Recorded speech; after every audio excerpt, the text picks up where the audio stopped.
As the world burns, billionaires explore outer space free of charge. As the western United States burns up with over 70 forest fires in 13 states, and Germany deals with the aftermath of devastating floods, the world's richest man, not counting Vladimir Putin, rocketed himself up to outer space for 10 minutes at a cost of $2.5 million every 60 seconds. A Democracy Now! Segment on Thursday looked at the irony and dangers of billionaires fighting to privatize and monopolize space infrastructure while the Earth burns due to the man-made climate catastrophe. As an example of his utter lack of self-awareness, Bezos' own comments after returning from his space adventure admitted that his wealth is created by not only his customers, but his workers. This, of course, reminds readers and listeners of the ProPublica story that exposed how little he and the billionaire class pay in taxes. They are all the undeserving recipients of corporate socialism, making their space tours, I'm looking at you, Richard Branson, just another taxpayer-funded giveaway to the richest men among us. And so I reluctantly thank the goddess of irony. We live in a country where a living wage for all working men and women is somehow not affordable, but a man who pays almost nothing in taxes is free to go to outer space at the taxpayer's expense. Yes, that's on us, the little people. Plenty of calls for you already. John's up first out of Clifton Park, New York, an independent. John, good morning. You're on with David McIntosh of the Club for Growth.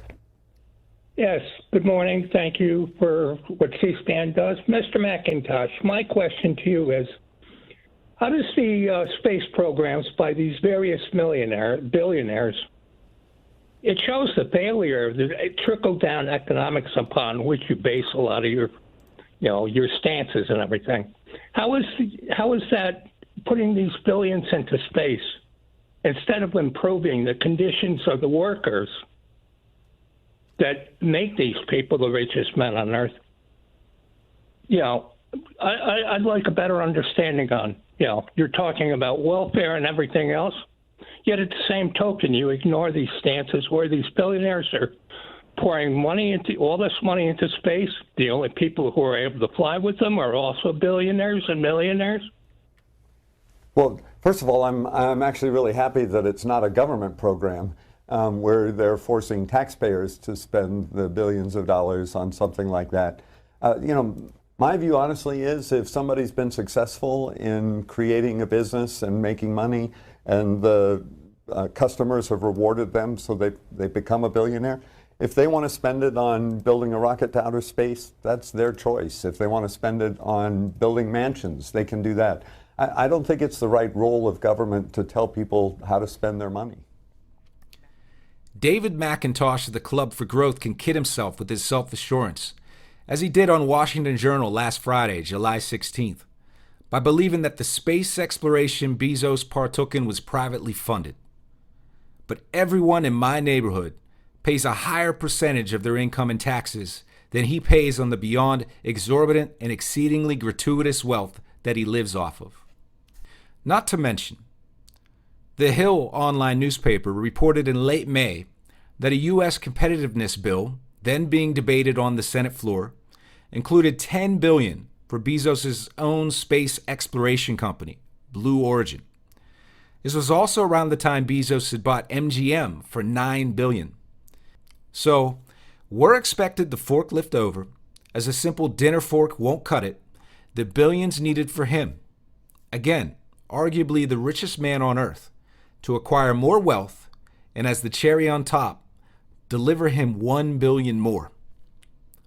According to the report published by ProPublica last month, the median American household brings in around $70,000 a year and pays 14% in federal income taxes.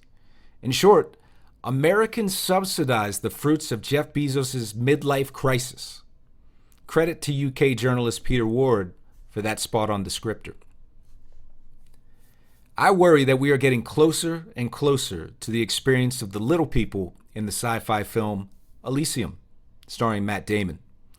In the film, The rich, after exploiting the world to the point that it's practically uninhabitable, have moved on to an artificial world, Elysium, that might as well be on our moon, and those that remain on Earth, the rest of us, continue working in what could realistically be a future Amazon warehouse.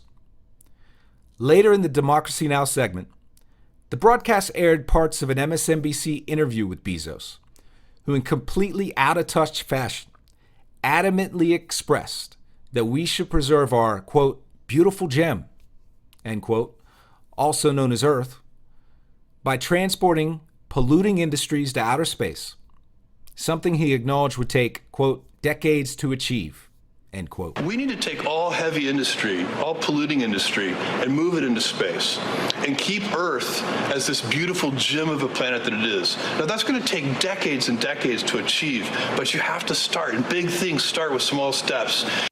As Democracy Now! Host Amy Goodman keenly noted, Bezos was asserting that we move pollution rather than address it here on Earth. Earth to Jeff Bezos.